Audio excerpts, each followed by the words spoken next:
This conference will now be recorded. अद्य शुक्रवासरः अथवा ऋतुवासरः अश्विन कृष्ण द्वितीया दिनांक 22 अक्टोबर 2021 आज 22 है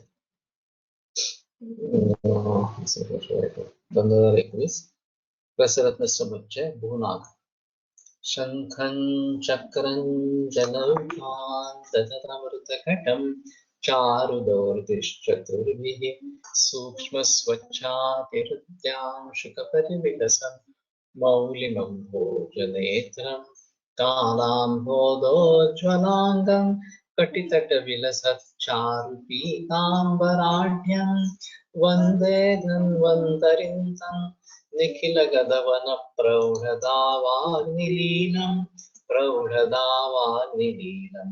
ब्रह्मणो हि समारब्धा मात्रे आद्येषु पूजिताम् अस्मदाचार्यपर्यन्तां वन्दे गुरुपरम्पराम् आयुर्वेदरतं वन्दे माधवाख्यं महागुरुम् आयुर्वेदामृतं सर्वं शिष्येभ्यो यः प्रदत्तवान् द्रष्टाज्ञानी दृष्टकर्मा कृतकर्मा तथैव च अध्यापको विश्वश्रेष्ठो महान् संशोधकस्तथा गुणैरेतैः समुदितैः यत्कार्यं प्रतनोति सः समृद्ध्यर्थं हि कार्यस्य वयं नु प्रयतामहे सरस्वत्यै नमो यस्याः प्रसादात् पुण्यकर्मभिः बुद्धिदर्पणसङ्क्रान्तं जगदध्यक्षं ईक्षते आत्रेयं प्रथमं वन्दे आयुर्वेदजगद्गुरुम् आयुर्वेदामृतं सर्वं गृहीत्वा हि सुरेश्वरात् अग्निवेशादिकेभ्यो यत् प्रयच्छत्मनि सत्तमः प्रथमं तन्त्रकर्तारम् अग्निवेशं नमाम्यहम्।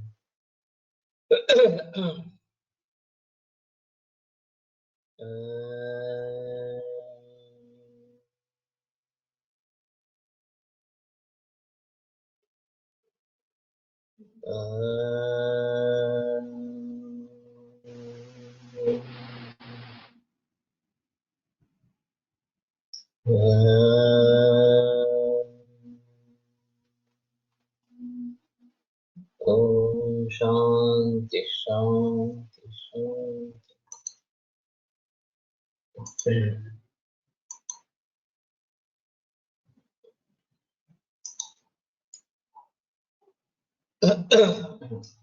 भूनागोद्भवसत्त्वम् उत्तमोन्वितं श्रीसोमदेवोदितं दत्तं पातमितं द्विषाणकणकेन एकं गतेनोर्मिकाम् तद्धौताम्बुविलेपनं स्थिरचरोद्भूतं विषं नेत्ररुक् शूलं मूलगदंश कर्णजरुजो हन्यात् प्रसूतिग्रहम्। ये भूनाग का क्या?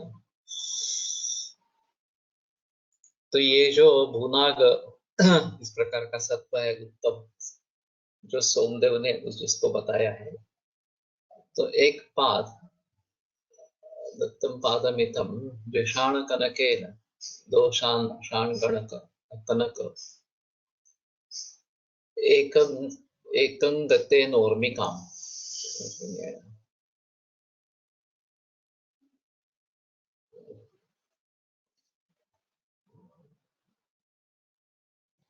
पादमितम इति द्विषाण कनकापेक्षया ज्ञेय। तो दोन शान कनक सुवर्ण और उसका चतुर्थांश भूनाग सत्व देना तेन तेन भूनाग सत्वस्य माशकद्वयं कनस्य च क्षाणद्वयं ग्राह्यम्।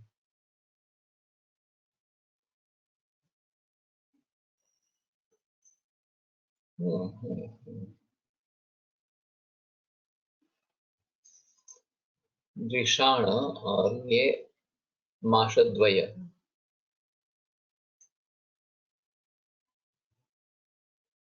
ऊर्मिका अंगरोपकम इत्यर्थः प्रसूति ग्रह प्रसूति रोग प्रसूतिका तंकमिति आवत् सुवर्णतोलकेन सह भूनाग सत्वमाशद्वयं मिश्रयित्वा अंगुरीयकरणोपयोगिकं विधाय तेन अंगुरीयकं कुर्यात्। तत्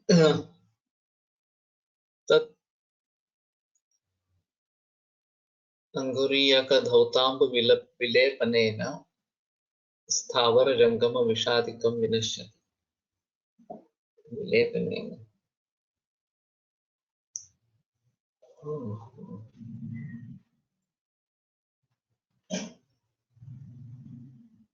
एकं गतेनोर्मिकाम् तद्धौताम्ब विलेपनं स्थिरशरोद्भूतं विषं नेत्ररूप मूशूलं मूलगदञ्च कर्णजरुजो हन्यास प्रसूति का। तो स्थिरचर उद्भूत इस प्रकार का विष नेत्र रुजा शूल मूलगत यानी कि शिरो विकार कर्णजरुजो हन्या प्रसूति ग्रह और प्रसूति ग्रह इन सभी का नाश करता है। तद्धौताम्ब विलेपनम ते उर्मी का ये अंगूठी है श्रावणद्वयम् अंगुरोपकमित्यर्थः अंगरोपकमित्यर्थः। तो इस सोना और ये बुना इनसे अंगूठी बनानी है और उससे धोया हुआ पानी इन सभी में काम में आता है।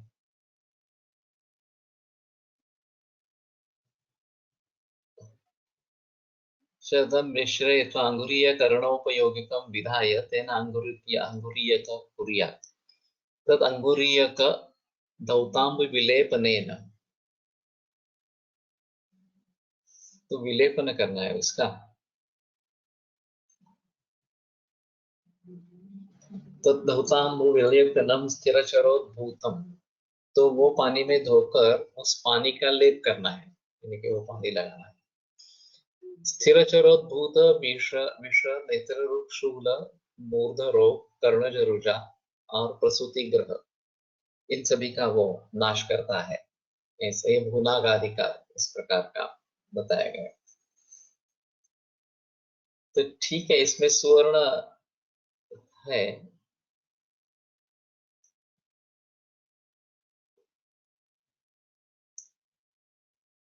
विषाण तनक और ये पादमित उसका चतुर्थांश ही ये भुनाग लेना है तो ये अंगूठी बनेगी और फिर वो धारण करनी है और उसका जल जो है वो लगाना है। तो ये स्थिरचरोद्भूत तो स्थिर का मतलब स्थावर विषय होगा और चर का मतलब ये जांगम विषय इस प्रकार का होगा। दोनों के लिए कारक है। तांब ने गांडोळाचं सत्व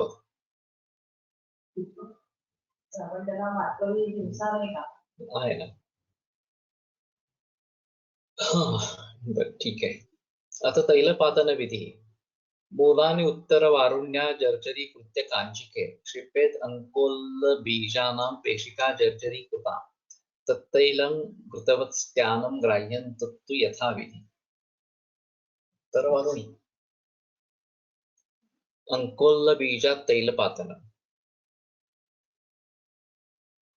जर्जरी कृत्य कांजिके इसको कांजी में जर्जरी करना है। क्षिपेत अंकोल बीजाना पेशिका जर्जरी कृता तो उत्तर वारुणी का मूल एक कांजी में जर्जरी कृता करना है और उसमें अंकोल बीज इनकी पेशिका जर्जरी कृत इस प्रकार से डालनी है।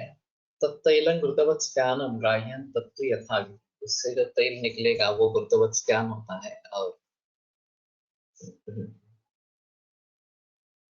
तैलानां बीज सत्वत्वात् सत्वपातन वर्णन प्रसंगेन तैलपातन विधि विवक्षुः आदौ अंकोल बीजात् तैलपातन विधि माह मूलानि इति। उत्तर वारुण्या राखा लशशा इति प्रसिद्धाया इंद्रवारुण्या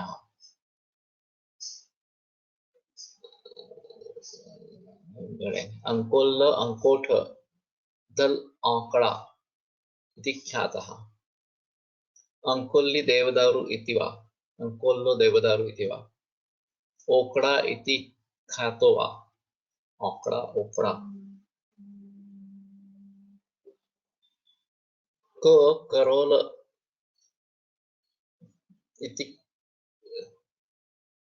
इति वा ख्यातः तस्य बीजानां पेशिका बीजमज्जानं जर्जरीकृता चूर्णिताम् इत्यर्थः। उत्तरवारिणी मूलं कुट्टयित्वा तद्रसेन अंकोष्ठमज्जचूर्णं परिभाव्य कांजिके क्षिप्त्वा, अरे बाप रे, अंकुली मूल को कूटकर उसके रस से अंकोष्ठमज्ज चूर्ण उसकी भावना देना है उसको। कांजिके क्षिप्त्वा तीव्रातपे दमेत, तो तीव्र आतप में उसको मापन करे। घृतवत् स्त्यानं यत् तैलं कांजिकोपरि उत्तिष्ठेत् तत् वस्त्र गंडेन पाणिना वस्त्र गंडेन पाणिना व आकृष्य गृह्णीया, तो उसके ऊपर तेल आएगा, घृतवत् स्त्यान इस प्रकार का। वस्त्र खंडेन तो वस्त्र का एक टुकड़ा लेकर, कपड़े का टुकड़ा लेकर या फिर हाथ से उसको बाहर निकाले। यद्वा वक्ष्यमाण विधेना कुट्टितोत्तर वारुणी मूलम अंकोल मज्ज चूर्णं च कांजिकेन पिष्ट्वा सूक्ष्म वस्त्रे बद्ध्वा तीव्रातपे लम्बयेत्।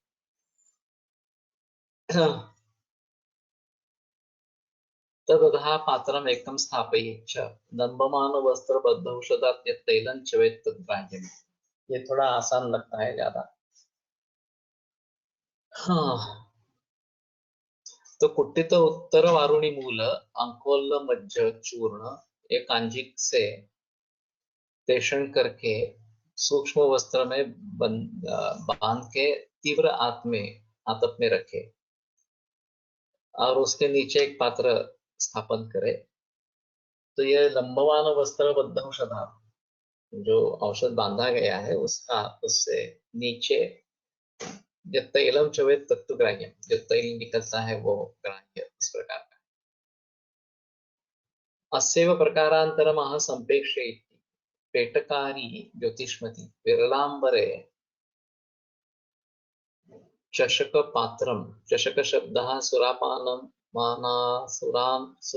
सुरापान पात्रार्थ कोऽपि अत्र संपेक्ष उत्तरवारुण्या पेटकार्या दलान्यथा कांजिकेन ततस्तेन कल्केन परिमर्दे रजश्चाङ्कोल बीजानां तद्बद्ध्वा विरलांबरे तद्विलम्ब्यातपे तीव्रे तस्याधः चषकन्यसे तस्मिन् पतितं तैलम् आदेयं श्वित्रनाशनम्। तो उत्तर वारुणी का मूल ये पेटकारी यानी कि ज्योतिष्मती, उसके पत्र और कांजिक, तो इसको मर्दन कर लेना है। ततस्तेन कल्केन परिमर्दयेत् रजश्चांकोल बीजानां, तो उसके कल्क से बाल्हिक बीजों का जो रज है, चूर्ण है, वो मर्दन करना है। तद्बद्ध्वा विरलांबरे, और एक तलम वस्त्र को लेकर उसमें वो बांधे। तद विलंब्यातपे तीव्रे, और फिर तीव्र आतप में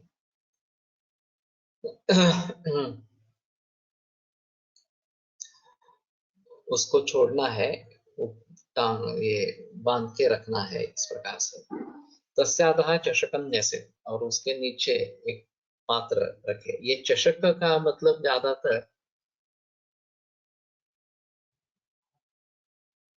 पेटकारी नाम किस नाम है, तो ये मध्य के पात्र के लिए चषक ये शब्द प्रयोग में लाया जाता है। तो उसकी कोई खासियत होगी। चषक शब्द सुरापानानुपात्रार्थकोऽपि अत्र पात्रमात्रार्धको बोध्या इंद्रावृण्या ज्योतिष्मत्याश्च पत्राणि कांचिकेन पिष्ट्वा तत्कल्केन अंकुल्लबीजचूर्णं वर्धयेत् तथा पूर्वोक्त प्रमानुसारेण तैलं गृह्णीयात्।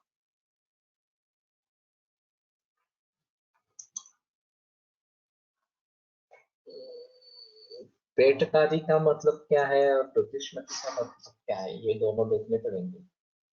ज्योतिष्मती का मतलब तो जिसमें ज्योत है, प्रकाश, इस प्रकार के प्रकाश की ज्योत है, वो ज्योतिष्मती। पेटकारी का तो मतलब समझना थोड़ा मुश्किल है, क्या है इस प्रकार से। अंकुल बीज संभूतम चूर्णम सम्मर्द्य काञ्चिकैः एकरात्रौ श्रुतं तत्तु पिण्डीकृत्य ततः परं स्वेदे कन्दुके यन्त्रे घटिका द्वितयन्ततः ताञ्च पिण्डीं दृढे वस्त्रे बद्ध्वा निष्पीड्य काष्ठतः अधः पात्रस्थितं तैलं समाहृत्य नियोजयेत् एवं कन्दुकयन्त्रेण सर्वतैलानि उपहरेत्। तो अंकुल बीज इसका चूर्ण या कांजी के साथ मर्दन करके एक रात्र भर रात तक रखे और फिर पिंडीकृत्य स्वेदय कंदुक यंत्र में उसका स्वेदन करे। घटिका द्वितय, दो घटिका करना है। तथा तांच पिंडिन दृढ़ वस्त्रे बद्ध्वा निष्पीड्य काष्ठतः, और ये दृढ़ वस्त्र में बांध कर काष्ठतः निष्पीड्य, तो काष्ठों से पीड़ा उसकी करनी है। अध पात्र तैलम समारूप्य नियोजय, वो अध पात्र स्थित जो तैल है वो करे। एवं कंदुक यंत्रेण सर्व तैलानि उपहारे, कंदुक यंत्र से सभी तैल निकाले। अंकोठ बीज चूर्णम कांजिकेन मर्दयित्वा एकरात्रं वासयेत् अपरे द्युः ततः पिण्डीकृत्य कंदुक यंत्रे दण्डद्वयम् स्वेदयित्वा पश्चात् दृढे वस्त्रे बद्ध्वा काष्ठद्वयेन उभयतः पेषयेत् अधस्थपात्रे तैलं प्रपेत् इति। कन्दुकयन्त्रलक्षणं च अग्रे वक्ष्यति। ग्रन्थान्तरे इदं स्वेदनयन्त्राख्यं तल्लक्षणं यथा साम्बु स्थालीमुखे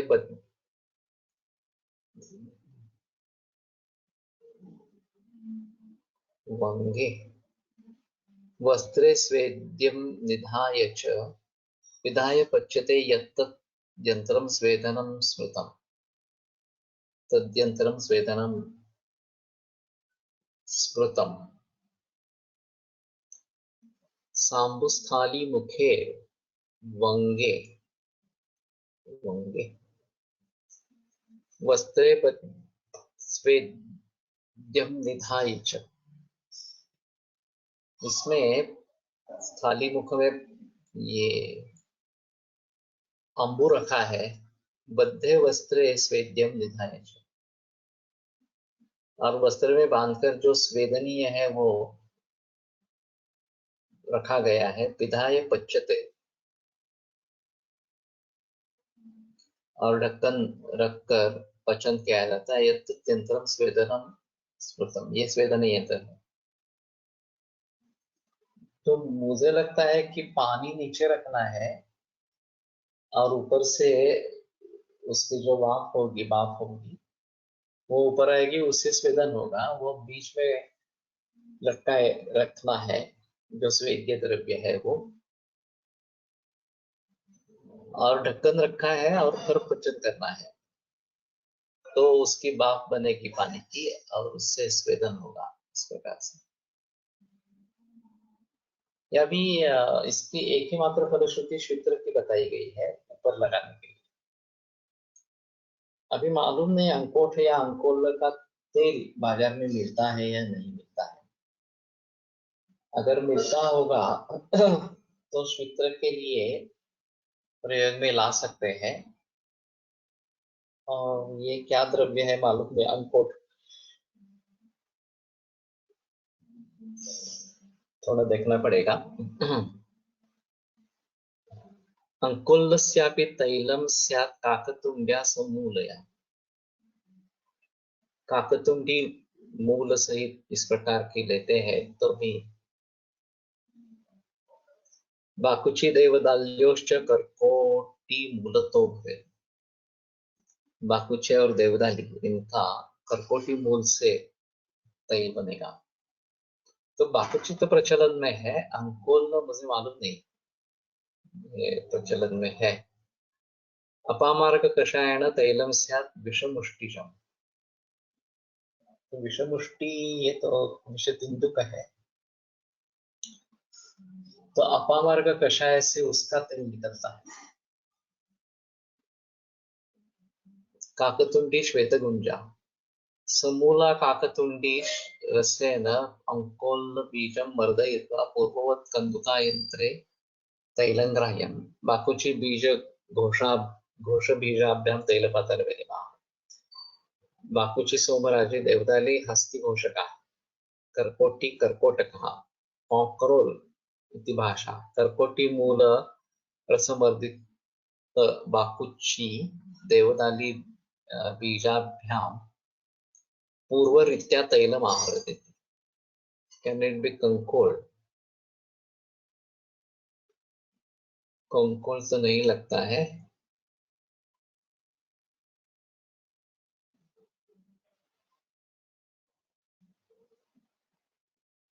करकोट देखना पड़ेगा।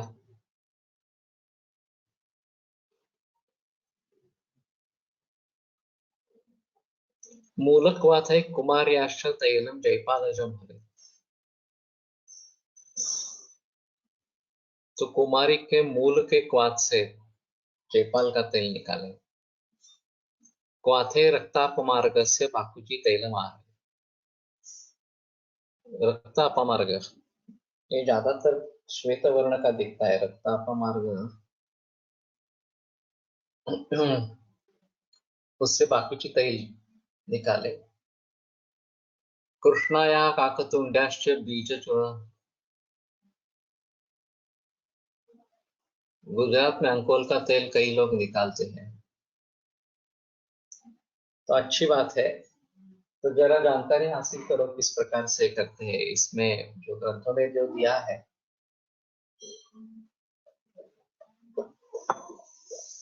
उसी पद्धति से है क्या?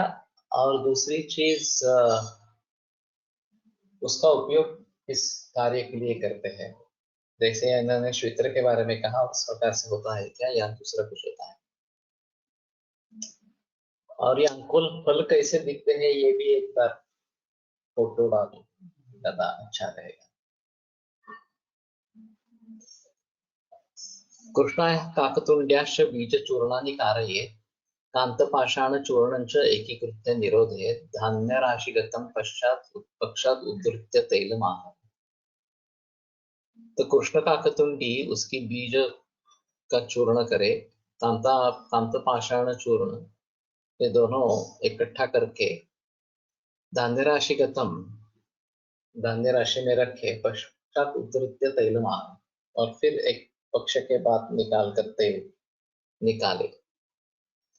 पाताल यंत्र से निकालते हैं।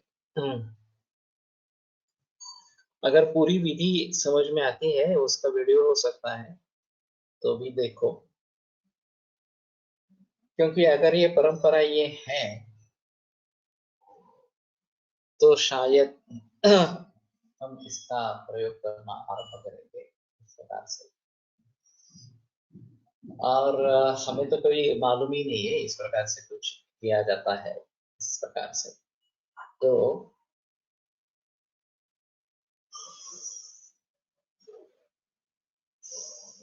अच्छा होगा।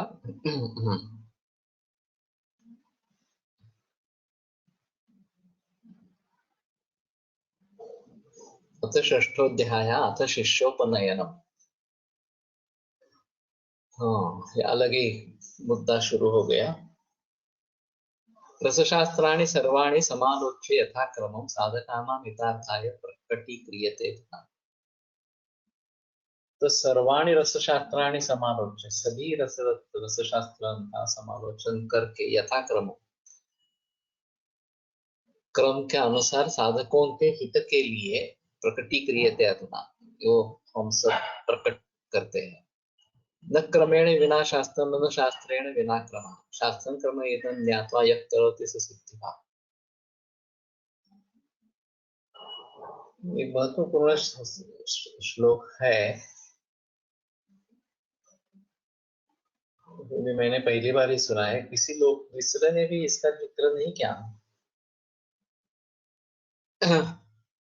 कर्म के बिना शास्त्र नहीं है और शास्त्र के बिना कर्म नहीं, और कर्मयुक्त शास्त्र जानकर ये करोति सब सिद्धिवा, जो कुछ कार्य करता है वो उसको सिद्धि मिलती है।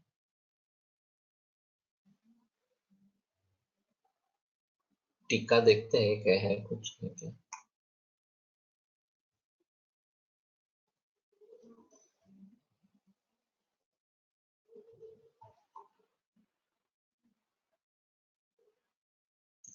अनुष्ठानं विना शास्त्रं न शास्त्रं विना अनुष्ठानमपि। शास्त्रं विना अनुष्ठानमपि न।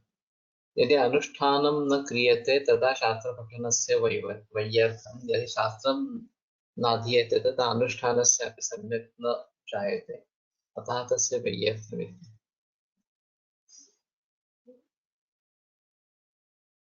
शास्त्रकर्मयोः अन्योन्यापेक्षित्वम् आह नेति पौर्वापर्यरूपेण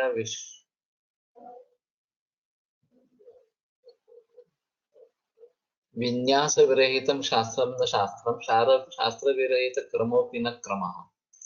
शास्त्रादन्यत्र कर्मविधानस्य न कापि उपयोगिता इत्यर्थः। यद्वा अनुष्ठानं विना न शास्त्रं, न शास्त्रं विना अनुष्ठानमपि न। यदि अनुष्ठानं न क्रियते तदा शास्त्रपठनस्य वैयर्थ्यं, यदि शास्त्रं नाधीयते तदा अनुष्ठानस्यापि सम्यक् न ज्ञायते। अनुष्ठानमपि न सम्यक् न ज्ञायते, अतस्तस्य वैयर्थ्यम्।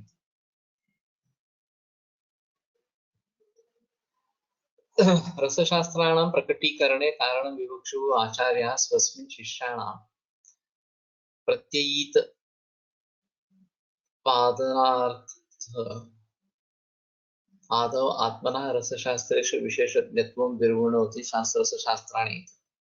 यथा क्रमं पौर्वापर्यानुसारेण शास्त्रविहितस्वेदनमूर्छनोत्थापनादि प्रक्रियाया यथा निर्देशानुसारेण। यद्वा यथा क्रमं यथा अनुष्ठानं स्वयम् अनुष्ठानादिकं कृत्वा इत्यर्थः। नाहं स्वयं किंचित् विविदधामि, किन्तु पूर्वाचार्यप्रणीतानि सर्वाणि शास्त्राणि सम्यक् आलोच्य अनुष्ठानादिना जातप्रत्ययाः सन् प्रकटीकरोमि, अत एव एतत् सर्वं विश्वास्यमि। तो मैंने बहुत सारे रसशास्त्रों के ग्रंथों का परिशीलन किया है और उसका अनुष्ठान भी किया है, जो जिस क्रम से बताया है उस क्रम से भी किया है। और ये शास्त्र और अनुष्ठान ये दोनों साथ में होंगे तभी सिद्धि होगी, नहीं तो सिद्धि नहीं होगी। तो केवल शास्त्र जानने से कुछ फायदा नहीं है, केवल अनुष्ठान करने से फायदा नहीं है। शास्त्र और अनुष्ठान दोनों होने चाहिए। और शास्त्र के बिना क्रम भी नहीं है, न क्रमेण बिना शास्त्र, क्रम के बिना शास्त्र भी नहीं है और शास्त्र के बिना क्रम भी नहीं है। शास्त्रं क्रमश्रुतं क्रमयुक्तं ज्ञात्वा यत् करोति स सिद्धिवा। ये काफी महत्वपूर्ण श्लोक रहेगा। मैंने आज तक कैसे सुना नहीं, मालूम नहीं मुझे, लेकिन ऐसी बात है कि हर शास्त्र के अध्ययन की एक विधि इस प्रकार की होती है। शर्काचार्य ने तो ये लिखा है कि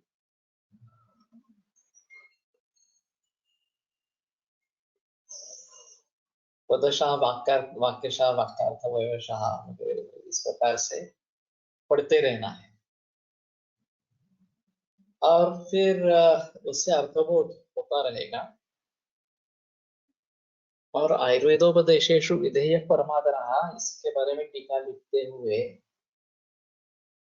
टीकाकार स्पष्ट करते हैं कि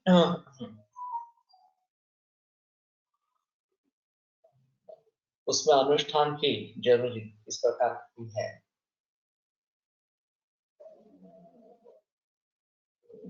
इसका पहली बात क्या है,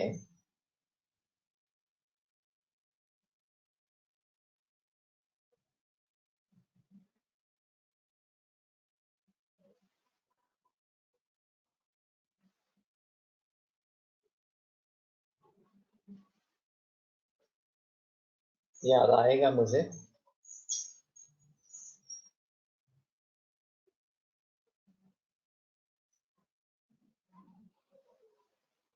हाँ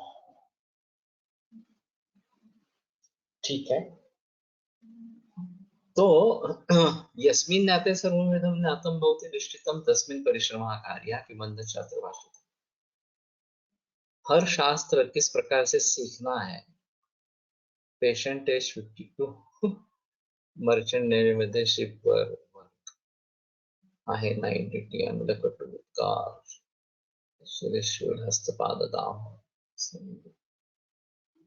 शिक्षक आणि प्रापंचायत योजना केली द्यायचं मला प्रवर्तन 4-5 वेळा द्रव मला प्रवृत्ती नाही नाही रक्त नाही या लक्षणाच्या बाबतीत समजत नाही। ग्रहणी दुष्ट आहे एवढं समजले पण कोणता दोष घ्यावा। शूलदाह आव नाही सुचेकर मधील मुस्ता या द्रव्याने कमी होईल का कि अजून कल्प ऐड करायला लागेल। ये दोष बाहर निकल रहे हैं बाकी कुछ नहीं। तो अगर उससे थकान नहीं है तो समझ लेना है कि दोष ही निकल रहे हैं तो उनकी उपेक्षा ही करनी है। बलहानि होती है तो संबंध देने के बारे में सोचते हैं। इसमें भी पहले मुस्ता और फिर बाद में पूछे मुस्ता पाचन। लेकिन ज्यादातर उनको पूछ लेना है कि उससे थकान आती है या अच्छा लगता है। जनरली थकान नहीं आती, अच्छा ही लगता है तो कोई प्रॉब्लम नहीं है। अनुष्ठान म्हणजे सर। हाँ इसलिए मैं भी यहाँ पे थोड़ा सोच रहा हूँ।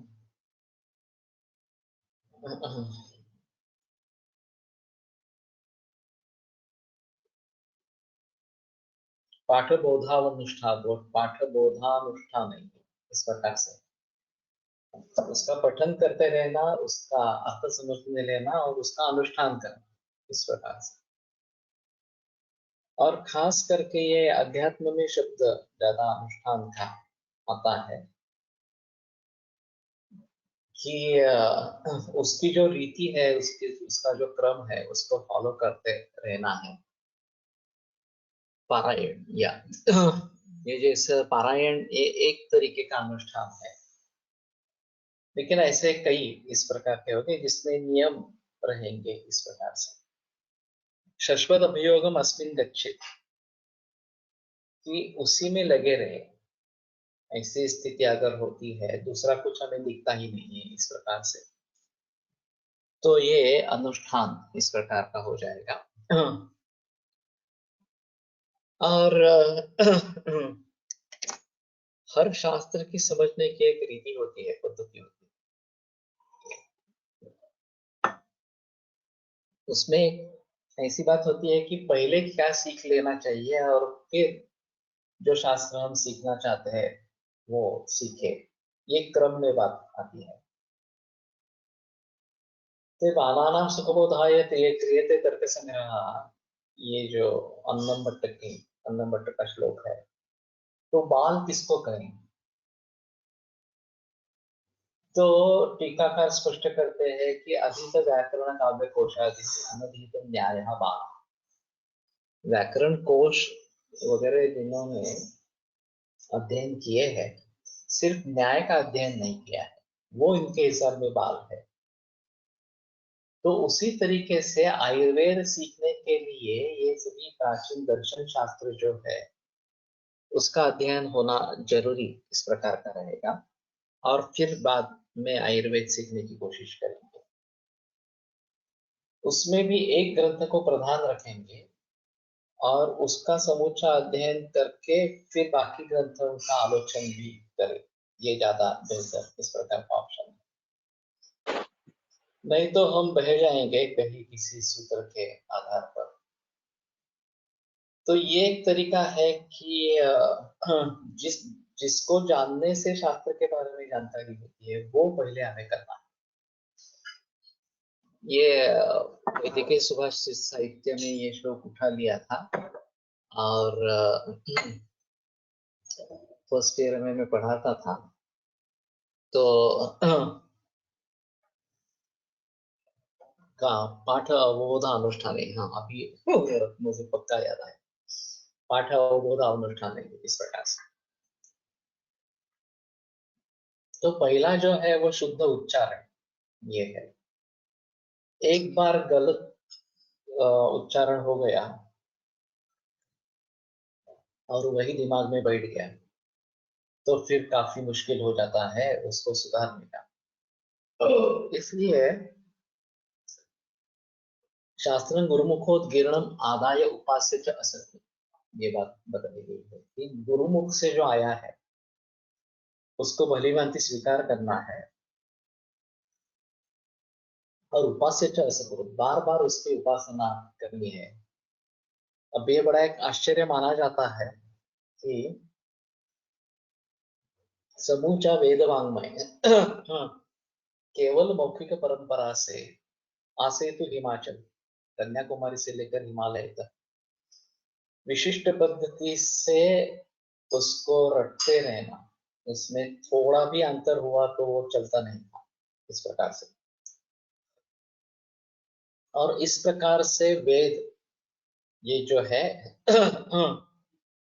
वो पढ़े जाते थे और ये हजारों बरस की परंपरा है, उसमें थोड़ा भी अंतर नहीं हुआ है, वो बहुत स्ट्रिक्ट रहे हैं उसके बारे में। और इसीलिए ये आज तक हमारे हाथ में आ गया। अभी तो प्रिंटिंग वगैरह हो गया, अभी रिकॉर्डिंग की फैसिलिटी है तो कोई अभी प्रॉब्लम नहीं है, लेकिन उस जमाने से ये केवल मौखिक परंपरा से सिखाए गए हैं, ये अहम मुद्दा इस प्रकार का है। तो उसी प्रकार से जो भी ये हमारे ग्रंथ है वो अच्छी तरीके से पहले पाठ करना, यानी कि उसको स्पष्ट रूप से उसका उच्चारण करना और उसमें गलतियां न हो इसके ऊपर ध्यान देना, ये पहली बात होगी। इसलिए मैंने अष्टांग हृदय सूत्र स्थान पूरा रट के लोगों के सामने रख दिया है, अष्टांग हृदय के हमारे किताब के साथ। और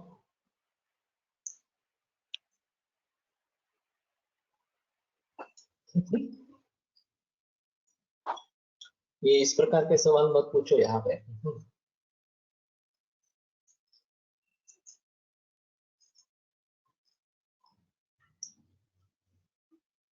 वृषभ तो ये विकार है,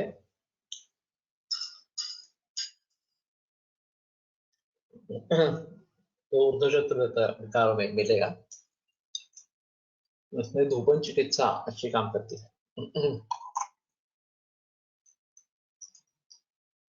तो कहने का तात्पर्य अर्थ ये है कि हमें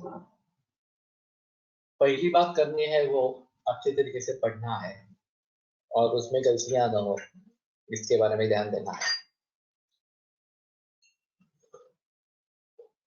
फिर उसका अर्थ ध्यान में लेना, ये आगे का क्रम है। तो अवबोध सम्यक होना चाहिए और उसमें भी केवल वाच्यार्थ ये समझ लेना जरूरी है। उसमें जो भी शब्द आए हैं उन शब्दों का भली भांति ज्ञान होना, ये एक अहम मुद्दा इस प्रकार का रहेगा। फिर उसके आगे लक्षणा व्यंजना, ये सर्वेशा प्रायशः अर्थानां व्यंजकत्वम् इष्यते, सभी अर्थों का व्यंजकत्व भी होता है, ये मंबट का कहना है काव्य शास्त्र में। तो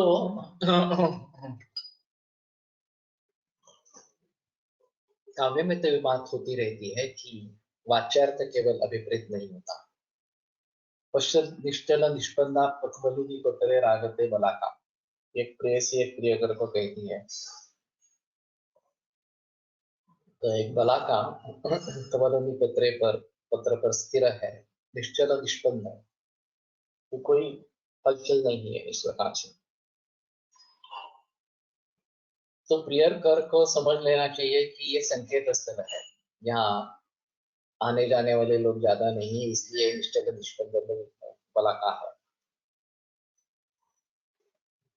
तो यहाँ पे हमें मिलना है इस प्रकार से। तो इस तरीके से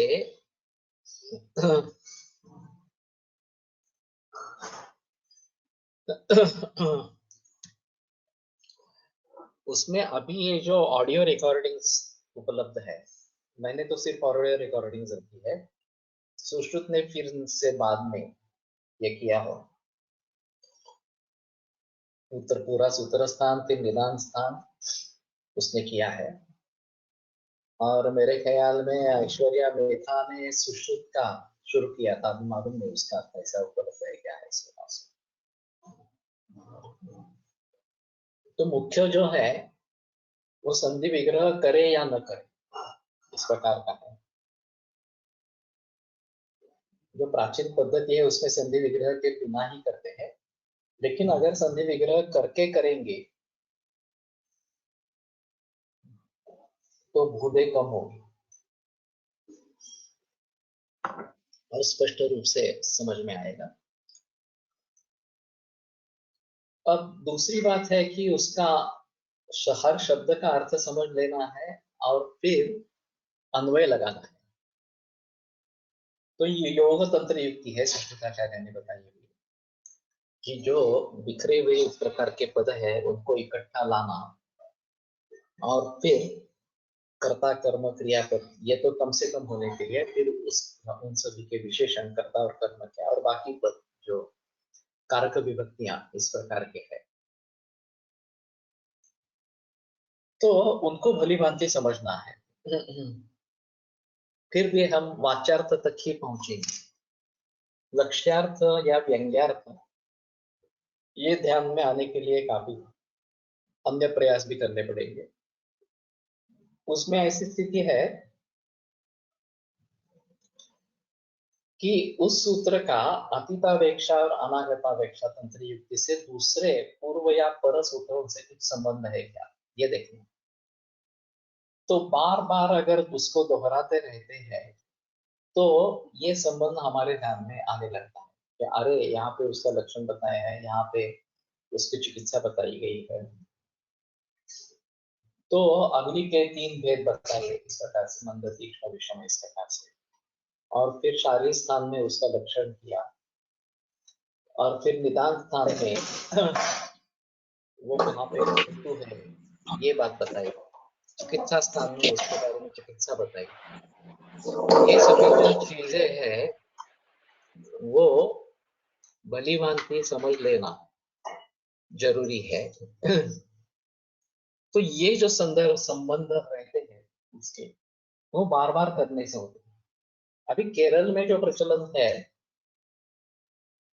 वो 4 अध्याय रोज सिर्फ पठन करना, ऐसा करते हैं। तो 120 अध्याय है तो 30 दिन में ग्रंथ पूरा हो जाता है अष्टांग हृदय। अब बरस में 12 बार होता है, और अगर हम ऐसे बरसों तक करते रहेंगे तो वो कंठस्थीकरण हो जाता है, उसका पूरे ग्रंथ का कंठस्थीकरण हो जाता है। फिर ये यहाँ पे है वो वहां पे है, इस प्रकार से संबंध ध्यान में आने लगते। उसमें एक चीज बहुत महत्वपूर्ण है कि उसको समझने की भी कोशिश करनी चाहिए और संस्कृत का अध्ययन उसके साथ में होना चाहिए। अगर हमें आयुर्वेद सीखना है तो हमें संस्कृत आना ही होगा, बगैर संस्कृत हम मूल ग्रंथों को पढ़ नहीं पाएंगे, और सिर्फ पढ़ने की बात नहीं उसको समझने की बात है, वो समझ नहीं पाएंगे इस प्रकार से।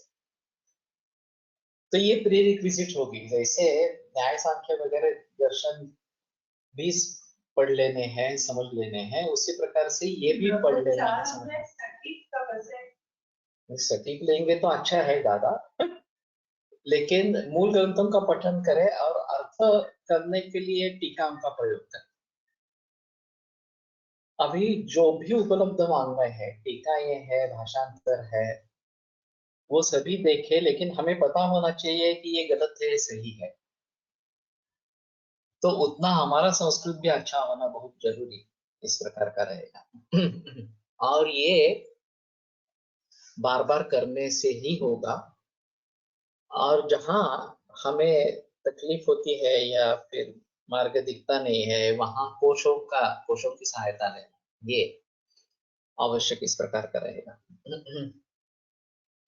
तो मेरा मंतव्य है कि पाठ होना ये एक अहम चीज इस प्रकार की है, और वो पाठ कहना ये बिल्कुल सही ढंग से होना है। उसमें गलतियां अगर घुस गई तो फिर उसको सुधारना काफी मुश्किल होता है। मैंने जो तरीका अपनाया था, मैं जब फर्स्ट ईयर में था तो हमने ये संस्कृत विशारद का कोर्स ज्वाइन किया, नया शुरू हो गया। और मुझे ध्यान में आया कि वाग्भट पूरा पद्य में है और उसको कंठस्थीकरण करेंगे तो ये बहुत काम में आएगा। तो मैंने उसका कंठस्थीकरण आरंभ किया। संयोग से मेरा उच्चारण अच्छा था, मुझे जो गुरु मिले वो भी अच्छे थे, तो उसमें कोई प्रॉब्लम नहीं थी। तो ये कंठस्थीकरण मैं करता रहा। दूसरी ओर संस्कृत विशारद का कोर्स पूरा करता रहा, वो पारंपरिक पद्धति से करता रहा। तो सूत्रों का अर्थ कैसे लगाए, अन्वय कैसे करे, संधि विग्रह समास विग्रह करे, फिर अन्वय करे और फिर अर्थ करे, वाच्यार्थ कम से कम, और फिर उसके बारे में विवरण हो, अतीतापेक्षा अनागतापेक्षा तंत्र युक्ति के आधार पर उसका दूसरे कुछ सूत्रों से कैसे संबंध है, ये ध्यान में लो। और उसके बाद में वाच्यार्थ, लक्ष्यार्थ, व्यंग्यार्थ ये भी बातें हो सकती है। लेकिन उसमें ऐसा है कि किसको किस सूत्र के बारे में कब अचानक ज्ञान होगा, अलग कुछ ज्ञान होगा, और वो महत्वपूर्ण रहेगा, ये बता नहीं सकते। ये प्रतिभा का विषय है थोड़ा सा। और अगर प्रतिभा अच्छी है तो आपको नई नई बातें सामने आती रहेगी, इस प्रकार का होगा जिसका हम भली भांति प्रयोग कर सकते, उपयोग कर सकते। तो ये शास्त्र विहित क्रम है। अब आगे उसके साथ अवबोध हो गया, उसका अनुष्ठान होना चाहिए। तो पहले खुद को करना चाहिए और फिर दूसरों को बताएंगे। ब्राह्मे मुहूर्ते उत्तिष्ठे, ठीक है, ब्राह्म मुहूर्त में उठना आरंभ करो, खाना समय पे खाना है, नेचुरल खाना है, ये सभी व्यायाम और योग नियमित रूप से करना है, ये सभी जो बातें हैं, ये अनुष्ठान हम खुद करेंगे तो हम दूसरों को बता सकेंगे कि ये करो, मैं भी कर रहा हूँ, तुम भी करो, इस प्रकार से। हम खुद ही नहीं करेंगे और दूसरों को बताएंगे तो दूसरों करेंगे नहीं, क्योंकि वो तुम ही खुद नहीं कर रहे हो तो मैं क्यों करूँ, इस प्रकार से। तो इस प्रकार का अनुष्ठान होना है। और फिर हमारा तो शास्त्र प्रैक्टिकल साइंस है, हमें मरीज देखने हैं, उनको ट्रीट करना है। तो फिर इस प्रकार का मरीजों का अनुभव जब बढ़ता जाएगा तो हमें और ज्ञान होता रहेगा। अरे, इस सूत्र का इस प्रकार से भी अर्थ होता है, और इसको मैंने प्रयोग में लाया तो ये बहुत अच्छे रिजल्ट आए, इस प्रकार से।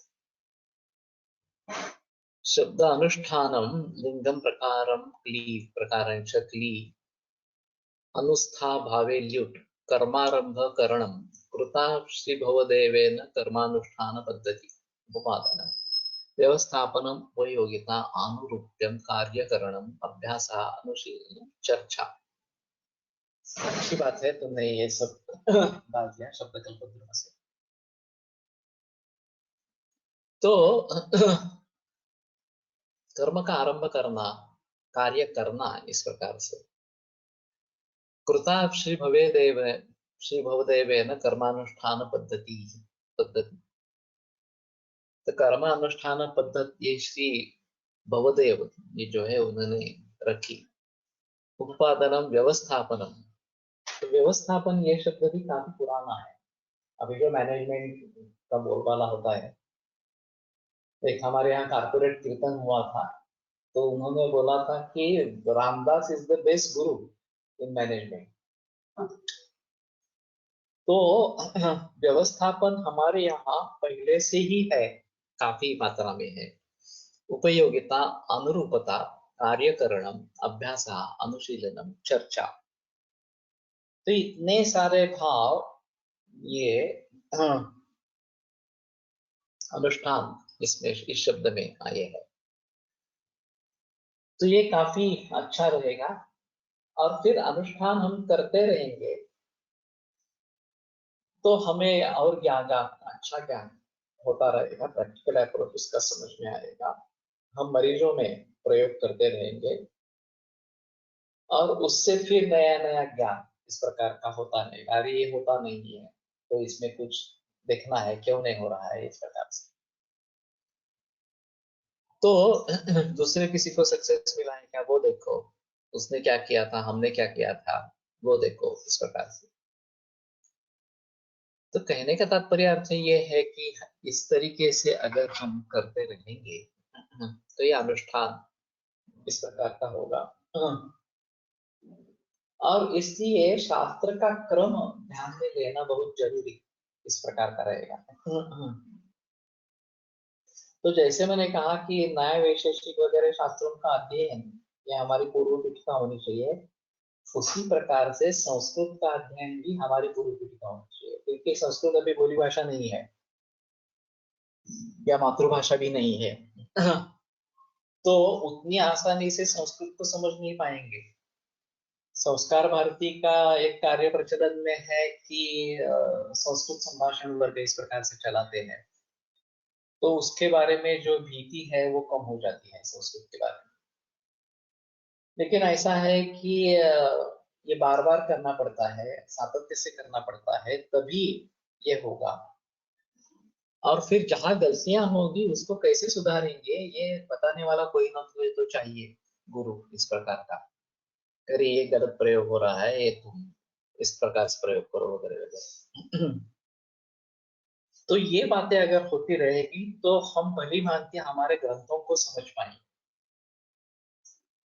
और जहां तक समझ सकते हैं वहां तक समझ लेने की कोशिश करनी है। और जहां समझ नहीं पा सक रहे हैं तो वहां बुजुर्गों से मार्गदर्शन लेना है, या टीकाओं से लेना है, कोशों से लेना है, वगैरह वगैरह इस प्रकार से। और ये भी नौबत की बात हो जाती है। मैंने भागवत गुरु जी से 2-3 बार इसके बारे में पूछा कि रासनादी कौन है, तो सब सभी के समभाग रासना लेनी है, रासना एक भाग और बाकी भी एक एक भाग इस प्रकार से लेनी है, अर्थ क्या होता है। तो उन्होंने श्लोक देखकर बताया कि अर्थ दोनों तरीके से हो सकता है, तो परंपरा क्या है। तो मैंने बोला कि मुझे परंपरा ही निश्चित करनी है, इसलिए मैं पूछ रहा हूँ कि सही ढंग से अर्थ क्या होगा। तो बोले नहीं, दोनों तरीके से अर्थ होगा। अब कोलटकर सर ने परंपराओं के बारे में जाना तो पता चला कि दोनों परंपराएं प्रचलित है, एक एक भाग रास्ता वगैरह लेकर भी करते हैं, और सभी अन्य द्रव्य उतनी ही रास्ता इस प्रकार से भी लेकर करते हैं। तो मालूम नहीं हम कम किस परंपरा को आगे लेकर बढ़ेंगे। तो कहने का तात्पर्य ये है कि हम बहुत नीचे निम्न स्तर पे है, और हमें जो मंजिल चढ़ के जाना है वो काफी ऊंची है। फिर भी हम ऐसा नहीं कहेंगे अरे ये तो बहुत कठिन काम है, इसको कैसे कर पाएंगे, तो छोड़ दो, केवल अनुवाद के आधार पर रहो। तो ये बात नहीं होनी चाहिए। अभी जब मैंने सहस्त्र योग पढ़ा तो सहस्त्र योग के बारे में इतनी अशुद्धियां है, गलतियां हैं संस्कृत की, जो संस्कृत टेक्स्ट हमारे पास उपलब्ध है वो, तो उसको सुधार कर एक अच्छी प्रत बननी चाहिए सहस्त्र योग की। ये मैं भी कर सकता हूँ, लेकिन अभी वो मेरा एजेंडा पे विषय नहीं है। लेकिन ये सभी के लिए फायदेमंद होगा, क्योंकि संस्कृत की दृष्टि से किसी ने देखा ही नहीं उसको, केवल अनुष्ठान के रूप से देखा गया है, और परंपरा से जो पाठ जिस प्रकार से चल रहे हैं वो चल रहे हैं। मूल ग्रंथ का क्या कहना है इसके बारे में बहस नहीं है। और उसमें भी अगर मलयाली लिपि में कुछ अलग पाठ है तो उन लोगों की सहायता लेनी पड़ेगी कि ये शुद्ध पाठ वहां पे है, वहां से संस्कृत में देवनागरी में आते समय कुछ परिवर्तन हो गया हो, ये भी पॉसिबल है। तो अगर हम मूल जो है वो शुद्ध रूप से जानना चाहते हैं तो हमें उसके लिए एक अलग प्रयास इस प्रकार से करने पड़ेंगे। सीसीआरएस ने फिर भी एक अहम काम किया है, बाकी सीसीआरएस के कार्य को छोड़ो, लेकिन चरक और सुश्रुत उन्होंने सटीक उपलब्ध किए हैं और ढूंढ सकते हैं, उसमें एडिटेबल फॉर्म में है, कॉपी पेस्ट कर सकते हैं, ये उनका बहुत अच्छा काम है। तो जिस किसी ने इसमें शुरू में सोचा होगा वो उसको मान्यता पाई होगी और फिर उसके आधार पर ये कार्य संपन्न हुआ होगा, या जो हैदराबाद में संस्था है इंडियन हिस्ट्री के बारे में उन्होंने भी काफी प्रयास अच्छे किए। तो इन लोगों को मालूम ही नहीं है इस प्रकार का कार्य उपलब्ध है, ये कार्य किया गया है इस प्रकार से। और मूल रूप से शुद्ध स्रोत क्या है ये जान लेना बहुत जरूरी इस प्रकार का रहेगा। ओरिजिनल सहस्त्र योग written in Sanskrit itself but in Malayalam font.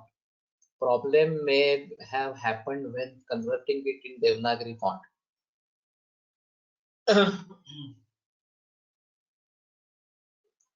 तो उसकी कोई कॉपी फोटोकॉपी मिल सकती है तो देखो। और मलयालम जो लोग हैं वैद्य हैं जिनका संस्कृत भी अच्छा है, उनकी सहायता अगर ले सकते हैं तो उसकी शुद्धि होना, क्योंकि ये तो काफी प्रचलन में है सहस्त्र योग, विशेषतः केरल में अभी हम भी प्रयोग करने लगे हैं। तो जब हमें प्रतीत होता है कि नहीं ये गलत है, संस्कृत दृष्टिया ये ठीक नहीं है। अभी अष्टांग संग्रह के बारे में भी हमारी यही हालत हुई थी। उस समय जब हम कोश का कार्य कर रहे थे तो अष्टांग संग्रह एक भी किताब उपलब्ध नहीं थी। सिर्फ ये आत्रेय प्रकाशन की किताब, वो भी बाउंड नहीं थी उस समय में, वो हमने बाउंड करके ले ली, उन्होंने सिर्फ ये प्रिंटेड पेजेस दे दिए हमें और उसके आधार पर काम किया। और काम करते समय पता चला कि आगे पे बहुत गलतियां हैं इसमें संस्कृत की दृष्टि से। I have Malayalam Sahasrayog. I can read Malayalam written in Sanskrit easily. तो देखो ये इस प्रकार से होगा और थोड़ा धीरे धीरे करेंगे ये स्पीच टू टेक्स्ट मोबाइल में, तो शायद इसका एडिटेबल फॉर्म संस्कृत में हो जाएगा। हाँ और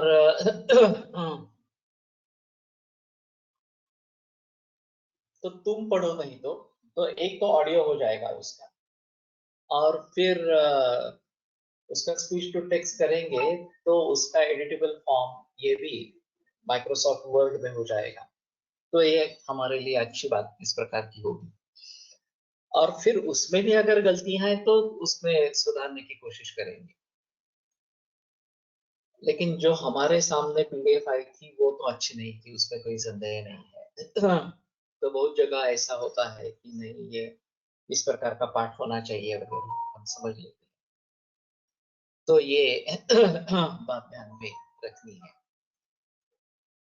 तो ठीक है, न क्रमेण विना शास्त्रम शास्त्रेण विना क्रमः, क्रम शास्त्रम क्रमयितुं ज्ञात्वा यः करोति स सिद्धिमान्।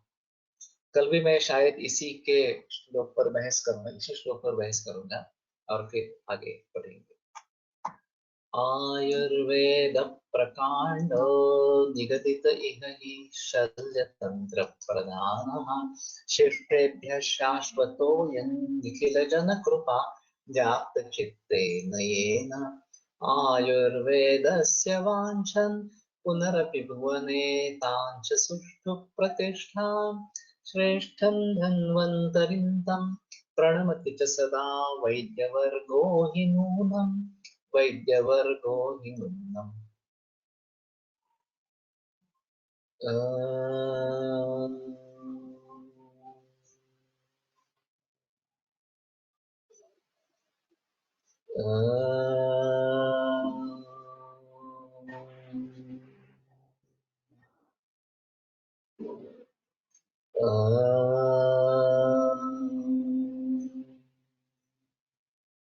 ओम शांति शांति शांति। विरम्यते व्याख्यान व्यापारात्।